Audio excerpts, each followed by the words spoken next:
तो दोस्तों, एक और नया दिन और मैं बलजीत परमार हाजिर हूँ एक नई कहानी, एक नया किस्सा लेकर।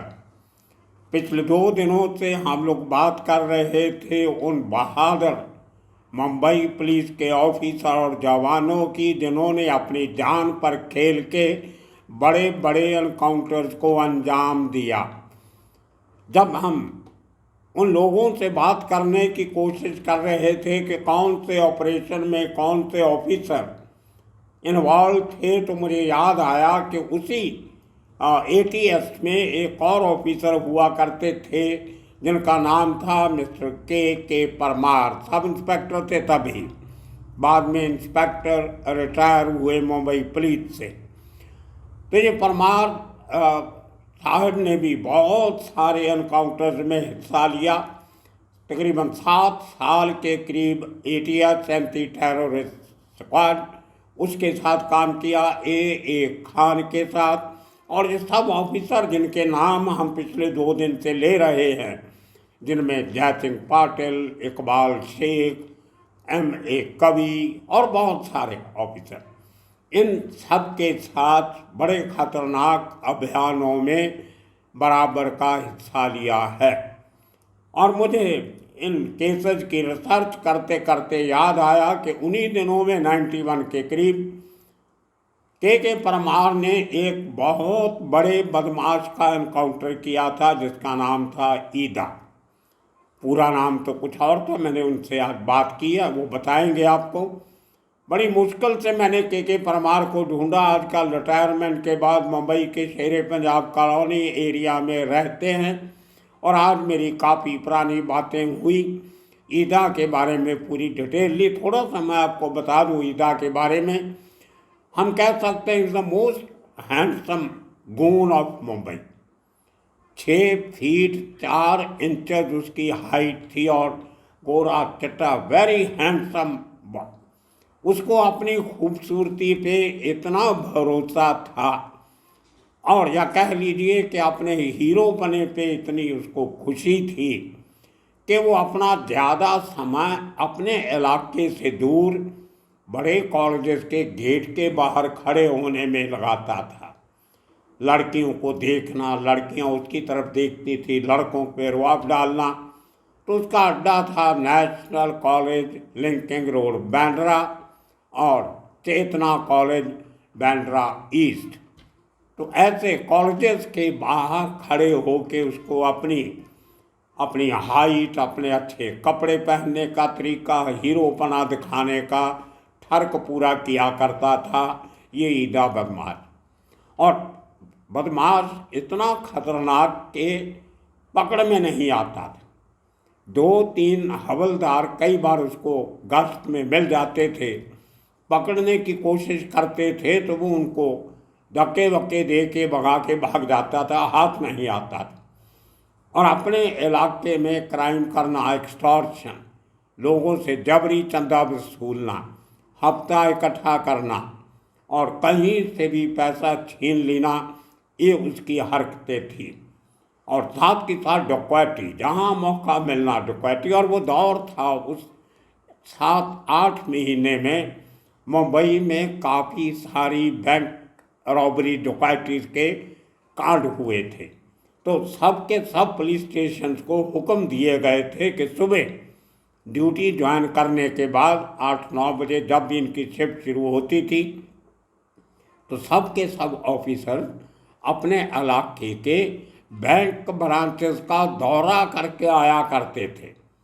बैंक ब्रांचेस में जाके कई बार तो उनको वहाँ रजिस्टर में हाजिरी भी लगानी पड़ती थी कि हम इस बैंक का मुआयना करके गए हैं। तो बैंकों के इर्द गिर्द पुलिस प्रेजेंस बढ़ाई गई थी उन इलाकों में जहाँ ये बैंक की डकैती की, रॉबरी के इंसिडेंट्स ज़्यादा हुए और पुलिस को शक था कि इनमें से काफ़ी रॉबरीज में, डकैतीज़ में ईदा का हाथ भी है। इसलिए पुलिस उसको ढूंढ रही थी। आप देख लीजिए कितना बड़ा वो आदमी का डर तहलका अपने इलाके में होगा कि 1988 में उसको नेशनल सिक्योरिटी एक्ट के नीचे बंद भी किया गया था। एनएसए के नीचे 1 साल के लिए डिटेन किया था। एनएसए के लिए डिटेंशन इसलिए की गई थी कि उसके खिलाफ जो बाकी केसेस चल रहे थे उनकी गवाही देने कोई नहीं आता था और इसकी जमानत हो जाती थी। तो दुखी होकर पुलिस ने उसको 1988 में एनएसए के नीचे वांटेड कर दिया। और उसके बाद छूट के आने के बाद फिर उसने जो हड़कंप मचाया, दूसरी बार उसको 1989 में फिर एनएसए के नीचे डिटेन कर दिया गया। वो भी 1 साल के बाद फिर वापस आ गया और फिर आके उसने एक पुलिस ऑफिसर के ऊपर गोली चला दी। वो ऑफिसर जो अपनी गश्त पे निकला हुआ था, उसको नज़र आया, उसको बुलाया कि तुम वांटेड हो इतने केसेस में, मेरे साथ चलो पुलिस स्टेशन। उसने उस ऑफिसर पे गोली चला दी, ऑफिसर इंजर्ड हुआ और ये आदमी भाग गया। इतना डेंजरस आदमी। तो एक बार फिर इसके खिलाफ एनएसए का ऑर्डर इशू कर दिया गया 90, लेकिन बहुत महीनों की मेहनत के बाद भी पुलिस उसको पकड़ने में कामयाब नहीं हुई। तो कहा जाता है कि उस समय उसके इलाके कलीना मिरांडा कंपाउंड, वहाँ पे एक मिल भी हुआ करती थी, फैक्ट्री जो बंद पड़ी थी, उजाड़ सा इलाका था, वहाँ उसका अड्डा था जहाँ उसके कारिंदे, उसके गैंग मेंबर्स उसको मिलने आया करते थे, पैसा वैसा इकट्ठा करके और वहीं से उनको डिस्ट्रीब्यूशन किया करता था। तो थोड़ा सा हट के था रहायशी इलाके से, वो इलाके को बंद फैक्ट्री पड़ी थी, तो उसके गेट के बाहर काफ़ी खुली जगह जो पार्किंग का लॉट होता है वो इसने काबू किया हुआ था।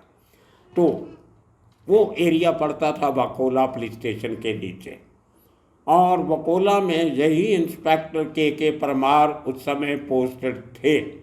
इनके सीनियर हुआ करते थे मिस्टर कदम बंदे, मेरे भी बहुत अच्छे दोस्त थे, तो बहुत बढ़िया ऑफिसर थे, one of the best officer. और वो अगरीपाड़ा पुलिस स्टेशन के सामने रहते थे, बहुत बार मुलाकात होती थी उनसे।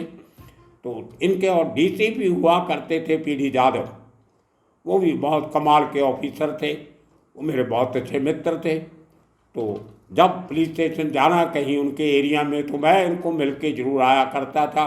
ये एक मेरा रूटीन था, जिस इलाके में जाओ वहाँ के पुलिस ऑफिसर्स को मिल के आओ तो आपके रिश्ते बने रहते हैं।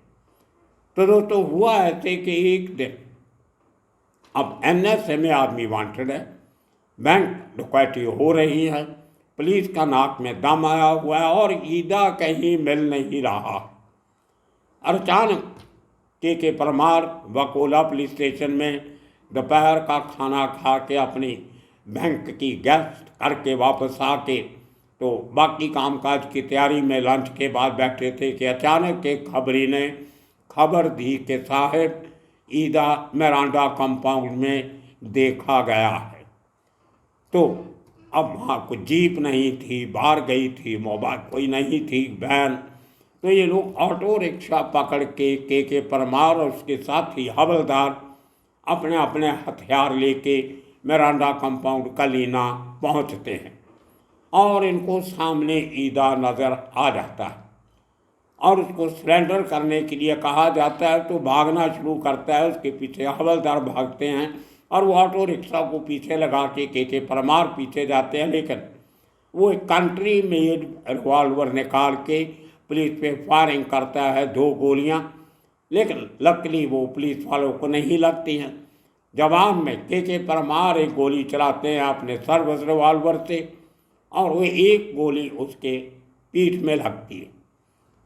भागता है जब गोली चलाने के बाद, लेकिन वो रुकता नहीं है। थोड़ा आगे जाके एक दीवार का सहारा लेके दूसरी गोली के परमार पे मारता है, लेकिन वो डॉज करके दूसरी गोली मारते हैं तो ईदा को गिरना पड़ जाता है। उसको वहाँ से उठा के हॉस्पिटल लेके जाते हैं, जहाँ कुछ घंटों के इलाज के बाद उसको डेड डिक्लेयर कर दिया जाता है। वहाँ का लोकल एमएलए इसको लेके इशू बनाता है और एक प्राइवेट केस फाइल कर देता है के परमार और उसके पुलिस साथियों के खिलाफ। इलाके में पुलिस की मुर्दाबाद जिंदाबाद की जाती है। रेपुटेशन लोगों के, पॉलिटिशियंस के जो उसके साथ मिले हुए थे, ईदा क्योंकि मुस्लिम कम्युनिटी को बिलोंग करता था, काफ़ी सारे लोग वहाँ पे, पॉलिटिकल पार्टियों के वोटर होते हैं, तो वो जात पात की राजनीति आपको मालूम है देश में आज से नहीं बहुत सालों से चलती आ रही है। तो लोगों ने उसकी जात धर्म को लेके इशू बना लिया कि पुलिस वालों ने हमारे एक आदमी को मार दिया, लेकिन उसका क्रिमिनल इतिहास हिस्ट्री उनको याद नहीं रहती। तो बहुत हो हल्ला हुआ, लेकिन अल्टीमेटली पुलिस के ऑफिसर को, पुलिस स्टेशन को पता था कि ये कोई स्टेज एनकाउंटर नहीं था, जो कुछ नहीं था। सबको, जब जो आदमी पहले एक बार पुलिस पे गोली चला चुका है, 2-3 बार पुलिस के हवलदारों के ऊपर अटैक कर चुका है, तो वो डेंजरस आदमी और रॉबरीज में इन्वॉल्व और NSA का डेटेन्यू रहा हुआ उस आदमी को मरने के ऊपर भी पॉलिटिक्स की गई और पुलिस को घेरा गया। तो इसी किस्म की एक मीटिंग में मैं जब पुलिस स्टेशन गया तो इनके ACP, उनका नाम भूल रहा हूँ मैं अभी, DCP जादव साहब, ACP और senior inspector of police mister Kadam बंदे और साथ में के परमार, ये एक पूरी ब्रीफिंग लेके मैंने एक अपने उस समय के डेली अखबार जिसमें मैं काम करता था, द डेली टैबलॉयड, उसमें वो स्टोरी छापी थी। मैं तो करके भूल गया था। जब मैंने के परमार से बात की, वो बात भी आपको सुनाएंगे कि पूरे ये इंसिडेंट जो हुआ, एनकाउंटर हुआ, तो कैसे हुआ। आपके एरिया में था कलीना का बहुत बड़ा न्यूसेंस वैल्यू वाला क्रिमिनल, हैबिचुअल क्रिमिनल ऑफेंडर, उसका एनकाउंटर बहुत चर्चा में आया था। आप शायद तभी बकोला पुलिस स्टेशन में थे, तो क्या इंसिडेंट था, जरा हमारे दर्शकों के साथ उस समय के कुछ फैक्ट्स, कहानी आप शेयर कर सकें। तो अगर आप देखें उस समय 1991 में ज़्यादा एनकाउंटर हो नहीं रहे थे, शुरू नहीं हुए थे। उसके पहले काफ़ी हमारे पुलिस वालों पे भी अटैक हो रहे थे।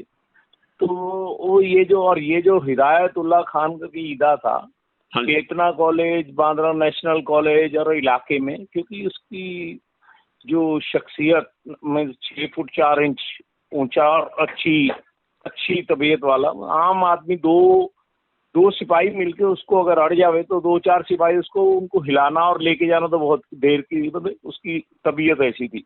और 6 फीट 4 इंच हाइट थी उसकी। 6 feet 4 inch height. My God. Okay. मेरी हाइट 6 फीट है, मेरे को भी सर उठा के देखना पड़ता था उसको, ऐसी शख्सियत थी उसकी। ओके। और बहुत सी रॉबरियों में उससे पहले पुलिस पर भी फायरिंग कर चुका था। NSA में उसका ऑर्डर हो चुके थे, पर कहीं भी हाथ में नहीं आता था। ओके। हाँ, पर बीच में खबर लगी कि वो ऐसा करता है कि दोपहर तक जब पुलिस वाले सब बैंकों का राउंड अप करने के बाद में जब आराम करते हैं, उस वक्त वो अपने घर में एक चक्कर मारता था ताकि उसकी दहशत वहां बनी रहे लोगों को। ओके। इस हिसाब से। ओके। तो उसी सूचना के हिसाब से 2 जनवरी 1991 को फिर दोपहर को हमने उसको पकड़ने की कोशिश की। जब उसने फायरिंग की तो फिर रिटेलिएशन में हमें भी फायरिंग करनी पड़ी, क्योंकि ये चीज को तो हम तैयार तो थे, क्योंकि थोड़ा हाथ डालने को ही उसको आम से पुलिस वाला डरता था, मतलब अगर इवन कैसे ही हो। ओके। तो उस रिटेलिएशन में फिर उनका दोपहर को 3 बजे उनका कलीना एरिया में उसका हमारे एनकाउंटर में वो मारा गया। हालांकि ले गए हम लोग हॉस्पिटल जल्दी, पर बच नहीं पाया वो। नहीं, थोड़ा डिटेल में बताइए कि कैसे वो घर कैसा था, चाल थी या क्या था, क्राउडेड एरिया था, आप कैसे गए, आप बाइक पे थे? क्राउडेड एरिया नहीं, तो उसके घर के आजू बाजू में एक कुमार इंजीनियरिंग करके एक फैक्ट्री की जगह थी जो पूरी तकरीबन बंद पड़ गई थी, खाली पड़ी रहती थी। ओके। उस एरिया में वो था, आके अपने लोगों से मिलता था ऐसा। ओके। वहां पर उसको हमने वार्निंग भी दी उसको, पर लेकिन he didn't want to get arrested, नहीं होना चाहता था, जिस हिसाब से उसने फायरिंग करके अपना भागने की कोशिश की। ओके। आपके साथ तो और भी था कोई, ना आप अकेले ही थे? हाँ जी, नहीं, मेरे साथ में मेरा स्टाफ था। ओके। आप जीप लेके गए थे ना, आप कैसे बाइक पे गए थे? नहीं, जीप तो नहीं थी, हम ऐसे लोकल रिक्शा में ही हमने उसको फॉलो किया था फिर। ओके। हाँ जी। तो और भी था उसके साथ कोई? उनके थे, पर सब उस जो थे वो सब भाग गए थे। तो हमारे को वो एक दिखने वाली चीज थी, तो वो रहता था साथ में, बाकी के थे उसके कौन, लेकिन उस हफड़ा दबड़ी में सब अलग अलग सब भाग गए। ओके। तो जो वो हमारे इसमें आया। कितनी गोलियां लगी उसको? उसको 2 गोलियां लगी थी। ओके, हाँ जी। तो इतना बड़ा आदमी 2 गोलियों में मर गया। प्रॉब्लली जो हिट करती है वाइटल प्लेस पे हिट करती है, तो वही चीज मेन होती है वो। ओके, हाँ जी। तो उसका बाद में कोई इंक्वायरी वगैरह भी हुआ, कुछ क्या होता है बाद हाँ, में? इंक्वायरी हुई, उन्होंने काफी झूठे गवाह खड़े किए, काफी कुछ उन्होंने किया, बहुत कोर्ट केसेस ये वो किए, लेकिन सच जो है सच ही था, क्योंकि ये कोई ऐसा नहीं था कि रात के अंधेरे में होता, दिन दिहाड़े चीज हुई थी। ओके, दोपहर के 3 बजे की बात थी, 2:45-3 बजे की बात थी। तो केस किसने किया था आपके ऊपर फिर? एक वहाँ के लोकल उनके ही बंदे थे, एक ताड़े करके थे। ओके, उन्होंने एक वहाँ पर झूठी कहानी बनाई जी, मैं ऐसा वहाँ पर बकरियां चरा रहा था, तो ये सब कहानियां उन्होंने बनाई थी उस वक्त। ओके, हाँ जी। तो मतलब आपके सीन डिपार्टमेंटली आपको कोई तकलीफ नहीं हुई? डिपार्टमेंट वालों को पता था? डिपार्टमेंटल नहीं है, डिपार्टमेंटल लोगों को तो पता ही था, वो दौर भी कुछ ऐसा ही था, और काफी दिनों से वो वांटेड में चल रहा था। ओके, उस वक्त NSA या उस वक्त का ये जो राष्ट्रीय सुरक्षा कानून था, उसके तहत हाँ, भी वो वांटेड था। ओके, रॉबरी में था, इसके पहले वो फायरिंग कर चुके थे रॉबरी में, उनके ऊपर केस भी दर्ज थे उसमें।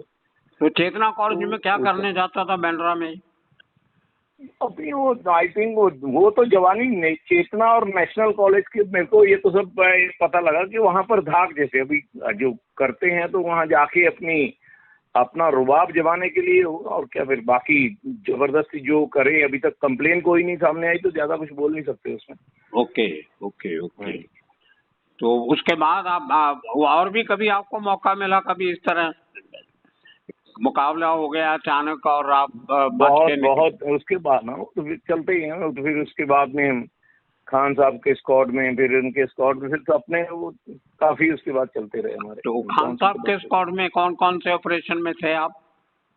मैं वो जो अपना समझो, ये जो ऑपरेशन लोखंड वाला, ओके, उसके बाद में हाँ खिंडी पाड़ा, ओके, ये सब ऑपरेशन थे साथ में। ओके, ओके, तो कितने साल आपने काम किया खान साहब के साथ? मेरे को लगता है 7-8 साल, तो 6-7 साल तो निकल गए होंगे। ओके, ओके, तो मैंने जब उनको, आपने सुना होगा, जब मैंने उनको पूछा कि इसके बारे में और कुछ इन्फॉर्मेशन हो तो आप मुझे भेज देना, तो उन्होंने जो इन्फॉर्मेशन मुझे मेरे व्हाट्सएप पे भेजी, उस मेरी बातचीत के बाद, वो वही न्यूज़पेपर की कटिंग थी जो मैंने उस समय इस एनकाउंटर के बाद अपने अखबार में लिखी थी, जिसमें उस समय के यंग सब इंस्पेक्टर के परमार की तस्वीर है, और साथ में ईदा बदमाश की तस्वीर उस समय, जो आज कहीं भी अवेलेबल नहीं है। साथ में ईदा की कुछ और तस्वीरें जो डिफरेंट पुलिस स्टेशन में डिफरेंट क्राइम्स में उसको पकड़ने के बाद हाथ में तख्ती पकड़ा के जो खींची गई थी, वो भी साथ में आपको दिखाएंगे, और मेरे अखबार की वो रिपोर्ट की हुई न्यूज़ आइटम, वो भी आपको आज दिखा रहा हूँ पहली बार में। आप हमेशा बोलते हो कि आपकी पुरानी जो लिखते हैं, आपने अखबारों में लिखा है, वो आप दिखा दिया करो। तो आज के परमार ने जो मेरी रिपोर्ट मुझे भेजी इतने सालों के बाद, 30-32 साल के बाद, वो मैं आपको आज दिखा रहा हूँ, शेयर कर रहा हूँ। और इसी तरह आने वाले दिनों में उस ज़माने के मुंबई के जो जांबाज ऑफिसर हुआ करते थे, मुंबई के लोगों को शांत सुरक्षित रखने के लिए अपनी जान की परवाह किए बिना बड़े बड़े बदमाशों से भिड़ जाते थे, उनकी कितने कहानी आपको सुनाते रहेंगे। तब तक के लिए आप सबका बहुत बहुत शुक्रिया, धन्यवाद।